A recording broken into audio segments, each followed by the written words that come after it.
So let's talk about Attack on Titan Season 3, Part 2, and Attack on Titan, the final season that isn't the final season, Part 1. Now, before we get into the actual content, I just want to say they need to come up with a better numbering system because it's really confusing. It's like, okay, so is Season 3, Part 2 is the first episode of that one, or is it 14, or what is it? And if it's going to be the final season, it better be the final season. Don't release half of the final season and then be like, it's the final season, guys, but it's not actually. So hopefully once this thing's over, they'll just come up with normal numbers. So that being said, Attack on Titan Season 3 Part 2 and Attack on Titan Season 4 Part 1, I think is where we see a really big pivot in the series.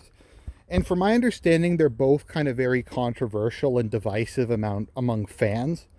And my understanding is once we get to the actual ending, that's also extremely divisive. And I can kind of see why. It kind of undergoes at the end of Season 3 this like a genre shift. A genre shift, a tonal shift.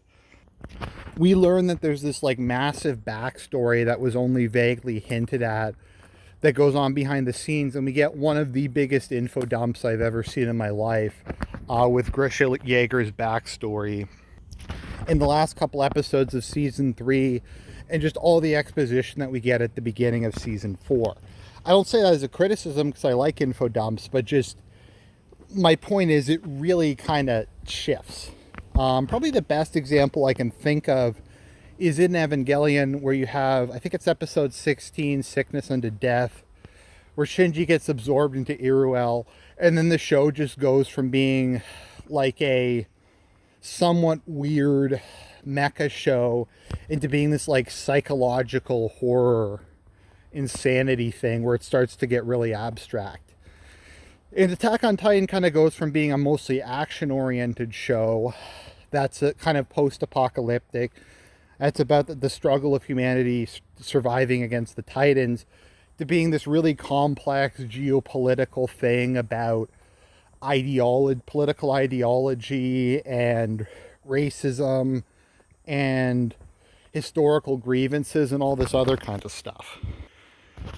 And from my understanding, this whole thing was very divisive. I think particularly once you get to Season 4 and what the actual ending will be when Season 4 Part 2 comes out, a lot of fans liked it, a lot of fans hated it.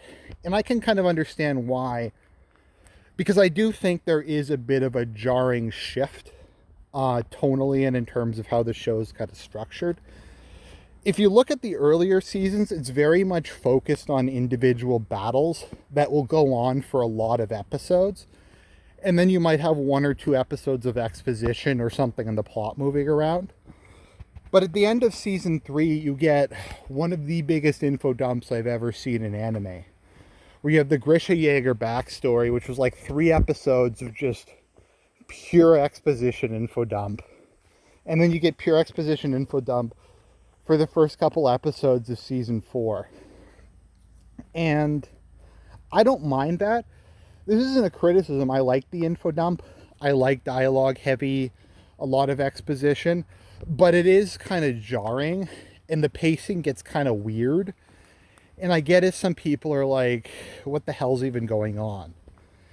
And when I first watched the show, only Season 1 was out and that Season 2 was nowhere in sight. So I went on the wiki and I read about all the Marley stuff and all the backstory, and it just sounded really stupid. And if you try to explain it to somebody, it sounds really complicated and stupid. Within the context of the show or the greater narrative, it's a lot easier to kind of grasp. But it is an info dump, and it does, to a certain extent, feel to me like I don't know how much of this was planned before they got to that part in the manga, and he just needed to fill in a backstory to keep it going and to kind of shift the series. Once again, not necessarily a criticism, but I think it is a little jarring. And then you have the tech level completely change from like, I don't even know what you'd call like, it's not quite steampunk. It's not quite Renaissance. I don't know if it's like 18th or 17th century. level technology within the walls, but you go to like the mainland where technology's somewhere between World War I and World War II. And suddenly you go from like medieval cannons and single shot dueling pistols to bolt action rifles and machine guns and tanks and airships and all this crazy stuff. And once again, it is kind of jarring, and it does in some aspects feel like it's a different show. And it is kind of surreal to see the different characters kind of thrust into the modern world. And I do think the show does a good job of addressing it, particularly how they haven't updated their training regimen and it's still focused on anti-Titan combat, despite the fact that Eldia is now almost entirely facing human adversaries. And you even have like the fascist youth beat up the reactionary teachers. It does kind of remind me a lot of the Cultural Revolution, what happens in season 4. But yeah, so I can kind of get why people are critical of it. I think a lot of people also feel like Aaron's personality completely changed in season 4. I really don't think it did. I think he just kind of has become really jaded over time, because every time it seems like they get a win, the stakes get raised and things get worse. And I think he's starting to get tired. His clock is running down pretty quickly. I'm not sure by this point how many years he has left. I'm not really sure with regards to the Curse of Ymir, if it starts to run down your body once your 13 years are up. Like if you prematurely age or get really weak. Also, from my understanding, Aaron just has multiple Titans in his head, and the jumble of memories is starting to kind of screw with his mind a bit. But I don't really feel like Aaron is that inconsistent. He's always kind of been rash. He's always been very impulsive, willing to do whatever it takes to win, and putting survival and freedom above pretty much everything else. And I think a lot of people really don't like when he freaks out on Armin and Mikasa in the restaurant. And I do think that that was kind of goofy and it was kind of over the top. Now, I've read ahead a bit in the wiki, so I kind of know why he did that. But even so, it's kind of a bit goofy. The break between him and the scouts feels a little contrived, because his attack on I forget what it was called, that one city, was, I thought, the militarily correct thing to do. So he attacked immediately after they declared a genocidal war. So I don't consider it a sneak attack or a surprise war. It literally happened immediately after they declared war, and it was successful. They managed to kill most of the military high command of Marley, sink most of their ships, and completely screw them up. And people, for some reason, and they're like, that was a bad idea, that united the world against us, even though the world already just declared that they were going to be united against us anyways. So I think it probably did buy them some time. Something that does kind of irritate me about season 4 is I think it does focus too much on Gabby and what's his name, those two kids, who I just find kind of obnoxious. And I get why they're focusing so much on the Eldians that live in the internment zones and the backstories of those characters, is they're trying to set up that this whole thing is kind of more complicated than just an us versus them, a good versus evil thing. You have good men and bad men on both sides who are fighting for the self-interest of their country and are kind of just going through the paces because they can't change the past. Eren can't change whatever the Eldian Empire did. Reiner can't change, or however you pronounce his name, can't change whatever Marley did in the past. So they're just kind of stuck in this kind of historical narrative, in this death battle, and neither side is really in a position to back down, because both sides have the ability to annihilate one another at any given time. So that happened. I do agree with the criticism that the art style in season 4 sucks. They switched over to a new and frankly not very good animation studio, in my opinion. I do also agree with the criticism that the time skip was kind of too much. Like, at the end of season 3, they're just like, okay, we're Eldia now. We was Eldians. It's announced in the papers. We're not going to deal with the death of Erwin. We're not going to talk about this stuff. And some of that is shown during flashbacks, but it kind of would have been nice to have had some more of that.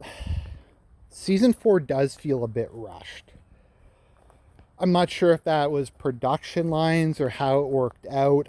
I do think it is pretty different from the previous seasons. Now, I don't think that's a bad thing. I like that they tried something different. I like that they did a shift.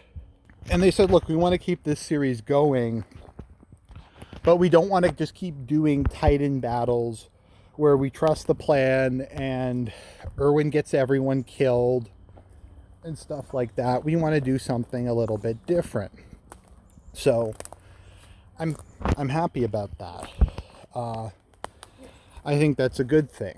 I think people are right to be kind of confused and a little weirded out at how much it seems to have changed, but yeah. I think generally speaking, though, season 4 is really good. I think it's really solid. I don't really get the hate it receives. I get that it's different. I get, if you hate it because of the art style, I think that's a legitimate reason. To just say that it's like complete garbage because they changed some stuff around, I think is kind of unfair. I think if you want to argue the whole like Marley Eldian Empire thing was an ass pull, and if you prefer if it had have just stayed that the Titans were this either some sort of genetic experiment gone wrong from humanity's past or supernatural or just some other weird thing, and it was just a post-apocalyptic / apocalyptic like dark fantasy show, I think that's a legitimate concern. And then maybe you think it should have ended at season 3, or season 4 was finishing off the Titans and humanity being able to go along without the walls. So I do think that those things are legitimate criticisms. Overall, though, I'd say just in terms of like the thematic depth that season 4 reaches, it is very ambitious. I think season 3 really reached an emotional depth beyond what you saw in the previous 2 seasons.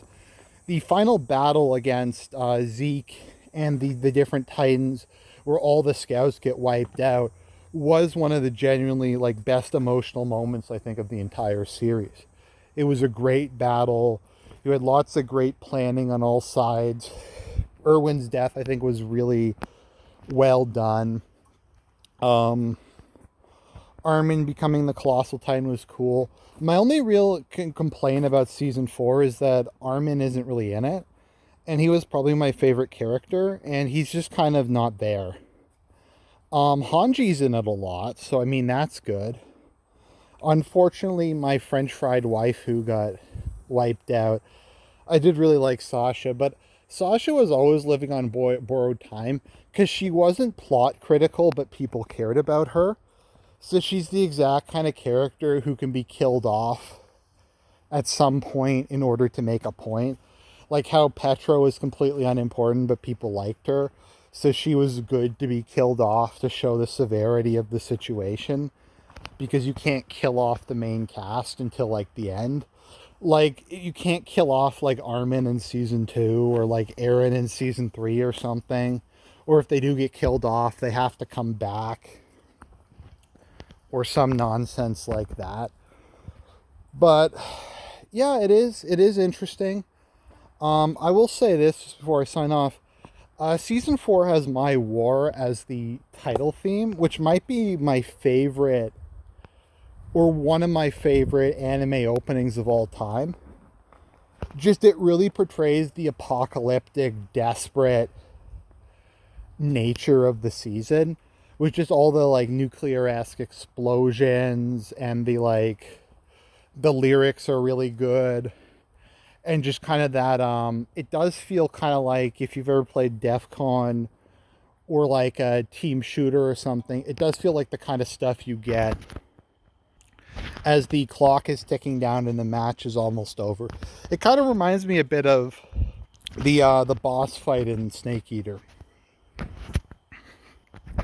But overall, I do think Attack on Titan Season 4 is good. I'm looking forward to Part 2. I think even if Part 2 kind of disappoints, I'm still happy Season 4 got made. And yeah, so God bless. Talk to you guys later.